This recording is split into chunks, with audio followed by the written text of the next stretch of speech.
तुम जो आज मारुति, होंडाई, टाटा, महिंद्रा, टोयोटा इन जैसे सभी ब्रांड्स पे जो भरोसा करते हो, क्या कभी सोचा है कि इंडिया के अंदर इनकी शुरुआत कैसे हुई थी? इनकी पहली गाड़ी इंडिया के अंदर कौन सी थी? क्या कभी ये गौर से सोचा है? और शॉकिंग बात यह है कि इन ब्रांड्स की जो पहली गाड़ी थी वो बिल्कुल अलग थी आज की गाड़ियों से। और इनमें से एक ब्रांड ऐसा भी है जिसकी पहली गाड़ी की पहली चाबी खुद प्राइम मिनिस्टर इंदिरा गांधी ने पहले कस्टमर को दिया था। तो आज मैं तुम्हें ले चलूंगा इंडियन ऑटोमोबाइल इंडस्ट्री के एक ऐसे सफर पर जिसके बिना इंडियन ऑटोमोबाइल इंडस्ट्री अधूरी है। 12 ब्रांड्स, उनकी 12 पहली गाड़ियां और कुछ ऐसे फैक्ट्स उनके बारे में जो कि शायद तुमने एक जगह कभी नहीं सुने होंगे। तुम्हारी लिस्ट की पहले ब्रांड की अगर पहली गाड़ी की बात करें तो वो पहला ब्रांड है महिंद्रा। भारत को उसकी पहली एसयूवी महिंद्रा ने दिया था जो कि थी महिंद्रा विलेज जीप CJ3। ये थी भारत की पहली एक एसयूवी, एक हार्डकोर एसयूवी। और ऐसे कोई बहुत ही प्रीमियम एसयूवी नहीं थी। इसमें ना बैठने लायक ठीक सी सीट थी, ना कोई एसी वेंट्स, ना इसमें दरवाजे थे, इसमें कुछ भी नहीं था। बस एक जगह से लेकर दूसरी जगह तक इसको आने जाने के लिए बनाया गया था। कोई इसका खास मोटिव नहीं था। और गाड़ी उस समय ज्यादा लोगों के पास थी भी नहीं, बस कुछ आर्मी ऑफिशियल्स, कुछ गवर्नमेंट ऑफिशियल्स एंड पुलिस वगैरह के पास ये गाड़ी हुआ करती थी। आम आदमी इसको नहीं ले सकता था। ये गाड़ी बस उनके लिए बनाई गई थी। 1949 में वो सफर जीप से स्टार्ट हुआ था। उसके बाद फिर Armada, Bolero, Scorpio, XUV 500, Scorpio N, XUV 7XO। आज ये जितनी भी गाड़ी आप लोग महिंद्रा के लाइनअप में देख रहे हो उन सब का साम्राज्य इसी गाड़ी की नींव पर टिका है। अगर ये ना होती तो फिर शायद से इन सब का नाम निशान भी आज नहीं होता। तो नेक्स्ट टाइम किसी भी थार को छपरी बोलने से पहले ये बात याद रखना कि ये इंडिया की पहली एसयूवी का सक्सेसर है। तो जरा आप लोग इमेजिन करो इंडिया को साल 1883 को। उस समय भारत की हालत क्या होगी? उस समय भारत की सड़कें कैसी होंगी? एकदम खाली भाई साहब। वहां पर बैलगाड़ी, घोड़ा गाड़ी, टांगा और पैदल गाड़ी, अपने जो पैर होते थे, रिक्शा होते थे। गाड़ी के नंबर बस यही होते थे भारत के पास। ये जो कुछ गाड़ी आई थी बाहर से इंपोर्टेंट वो सब इंपोर्ट कराई हुई थी बाहर से, मतलब बाहर की कंट्री से इंपोर्ट हुई थी जो लग्जरी गाड़ियां थी। या फिर ये जो कुछ जीप वगैरह ये बस गवर्नमेंट ऑफिशियल के पास ही होती थी। जो नॉर्मल फैमिली, जो मिडिल क्लास फैमिली थी वो कार लेने की वहां पर सोच भी नहीं सकता था। तो वहीं पर एक ब्रांड उतर के आता है जो कि है मारुति, एंड वो लॉन्च करता है अपनी मारुति 800 को, जो थी ये है मारुति की पहली गाड़ी इंडिया के अंदर, जिसकी चाबी खुद प्राइम मिनिस्टर इंदिरा गांधी ने इनको दी थी। इसके अंदर 800 सीसी का 3 सिलेंडर पेट्रोल इंजन आता था जो कि 39 bhp की पावर एंड 56 Nm का torque with 4 speed manual transmission के साथ आता था। और इसकी लेंथ सिर्फ 3.3 मीटर, मतलब बहुत छोटी। लेकिन ये सारे नंबर्स यहाँ पर मैटर नहीं करते हैं। मैटर ये करता है कि यहाँ पर मारुति वालों ने इंडिया का सपना पूरा किया। जो आम आदमी कार खरीदने की सोच भी नहीं सकता था, जो स्कूटर चलाता था, वो जमाने में 47,500 रुपए देकर एक कार खरीद सकता था। ये उस समय एक बहुत बड़ी बात हुआ करती थी। तो फिर मारुति 800 सिर्फ एक कार नहीं, उसने एक जनरेशन को एक कार का सपना दिखाया था।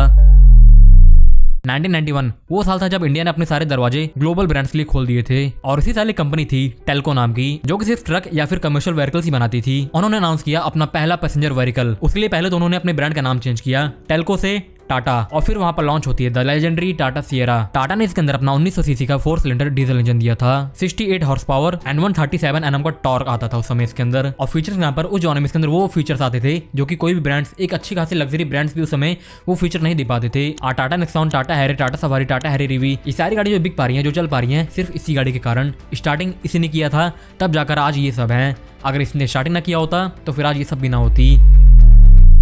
अब आते हैं 1998 पर। 1998 तक बहुत सारे ग्लोबल ब्रांड्स इंडिया के अंदर आना शुरू हो चुके थे एंड वहां पर उनकी बहुत सारी गाड़ी लॉन्च होना शुरू हो चुकी थी। तो फिर वहां पर एक और ब्रांड जिसका मोटरसाइकिल के मार्केट में पूरा दबदबा था, अब वो लॉन्च करती है अपनी पहली गाड़ी। यस, मैं बात कर रहा हूँ होंडा की। और होंडा की पहली गाड़ी इंडिया के अंदर थी होंडा सिटी। 1998 के अंदर होंडा सिटी का फर्स्ट जनरेशन लॉन्च होता है जिसके अंदर 2 इंजन ऑप्शन थे, एक 1.3 लीटर का पेट्रोल एंड एक 1.5 लीटर का पेट्रोल। होंडा सिटी एक ऐसी गाड़ी थी जो कि उस जमाने में लॉन्च होते ही सभी कॉलेज के लौंडों का ड्रीम बन चुकी थी। उस समय कॉलेज के लौंडे इस गाड़ी का पोस्टर अपने रूम में लगाते थे। और वही सेम साल और एक और ब्रांड इंडिया के अंदर आता है अपनी पहली गाड़ी के साथ, जो कि था होंडाई। और उसकी पहली गाड़ी होती है सेंट्रो। होंडाई ने इसके साथ एंट्री तो की थी, लेकिन इस गाड़ी में एक दिक्कत थी, इसका टॉल बॉय डिजाइन। लोग इसको कहते थे कि जैसे फ्रिज के नीचे हमने 4 टायर लगा दिए हो। इसका डिजाइन इतना अजीब था, ऊपर से एकदम अजीब सी डिब्बे जैसी, नीचे एकदम छोटी सी। इसको देखकर लिटरली लोग हंसते थे एंड इसका मजाक उड़ाते थे, क्योंकि लिटरली इसके लुक्स उस समय काफी खराब थे। और इसके अंदर 1 लीटर का 4 सिलेंडर पेट्रोल इंजन आता था जिसके अंदर 56 bhp की पावर आती थी। तो पावर तो ठीक रहती है इसके अंदर, बट जो डिजाइन था इसका वो काफी वैसा था। लेकिन फिर भी आज हम लोग होंडा की जितनी भी सक्सेसर गाड़ियां देखते हैं, क्रेटा, अल्काज़ार, ट्यूसन और ये अपनी वर्ना हो गई, जितनी भी गाड़ियां हो गई होंडा की, वो सब गाड़ियां आज इसी गाड़ी के कारण है। अगर ये ना होती तो फिर वो सब भी ना होती। तो फिर गाड़ी की लुक्स चाहे जैसी भी हो, गाड़ी चाहे जैसी भी हो, रिस्पेक्ट इसके लिए है। उसके बाद फिर एक सेंचुरी बीत जाती है एंड दूसरी सेंचुरी स्टार्ट होती है साल 2000। उस समय मतलब मार्केट में गाड़ियां तो बहुत सारी हो चुकी थी, सबके पास कुछ ना कुछ ऑप्शन हुआ करते थे, लेकिन 7 सीटर के नाम पर वहां पर ऐसे कुछ खास आता नहीं था। तो फिर वहां पर एक जापानीज ब्रांड एंट्री करता है, टोयोटा।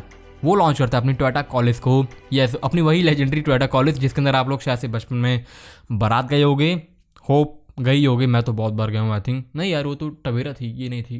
टोयोटा ने इसको लॉन्च किया अपने 2.4 लीटर के डीजल इंजन के साथ, जिसके अंदर 75 bhp की पावर एंड 151 Nm का टॉर्क आता था। 8 से 10 लोग इसके अंदर आराम से बैठ जाते थे। लेकिन स्पेक्स देखने में तो कुछ खास नहीं लगते थे इसके अंदर, लुक्स वाइज भी कुछ ऐसे खास नहीं दिखती थी ये। लेकिन इसके अंदर जो था वो किसी के अंदर भी नहीं था।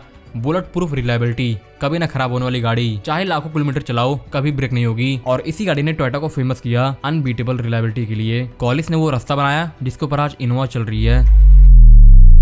उसके बाद फिर अगला साल 2001, मार्केट में उस समय काफी गाड़ियां आने लगी थी, लेकिन कुछ कमी थी, हल्की सी कुछ कमी सबको फील हो रही थी। कुछ प्रीमियमनेस की, कुछ जर्मन की, कुछ समझ रहे हो ना किस चीज की कमी थी, जिसकी कमी पूरी करता है स्कोडा। वो ब्रांड इंडिया के अंदर एंट्री करता है अपने स्कोडा ऑक्टाविया के साथ। उस समय इसके अंदर 2 इंजन ऑप्शंस आते थे, एक 1900 सीसी का डीजल इंजन जिसके अंदर 90 bhp की पावर एंड 210 Nm का टॉर्क आता था, एंड दूसरा 1.8 लीटर का टर्बोचार्ज पेट्रोल इंजन जिसके अंदर 150 हॉर्स पावर आती थी, जो कि बहुत ही पावरफुल चीज थी। इंडियंस को उस समय इतनी आदत भी नहीं थी इतनी पावरफुल चीज चलाने की। जब वो लोगों ने पहली बार इसको एक्सपीरियंस किया तो फिर वो लोग एकदम उसी मोड में चले गए। इस गाड़ी ने इंडियंस को दिया solid build quality, turbocharge petrol engine का मजा, एक अफोर्डेबल प्रीमियम सीडान। जो लोग मर्सिडीज टाइप की गाड़ियां नहीं अफोर्ड कर सकते थे उन लोगों का सपना इस गाड़ी ने पूरा किया। और फिर यहीं से शुरू हुआ जर्मन यूरोपियन कार्स का क्रेज।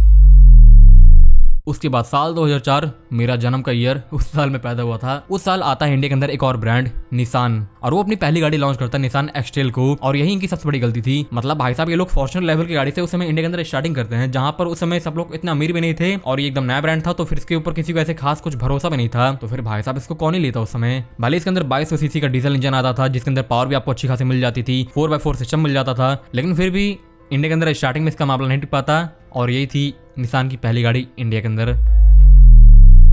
उसके बाद अप्रैल 2007 एक और ब्रांड इंडिया के अंदर एंट्री करता है, लेकिन महिंद्रा के सहारे। महिंद्रा का सहारा लेकर रेनॉल्ट वाले अपनी पहली गाड़ी इंडिया के अंदर लॉन्च करते हैं जिसका नाम होता है रेनॉल्ट लोगान। और गैस व्हाट, इसने इंडिया के अंदर कैसा परफॉर्म किया होगा? ऑफ कोर्स नॉट गुड, तभी तो आज इंडिया के अंदर इसका नाम निशान तक बनी है।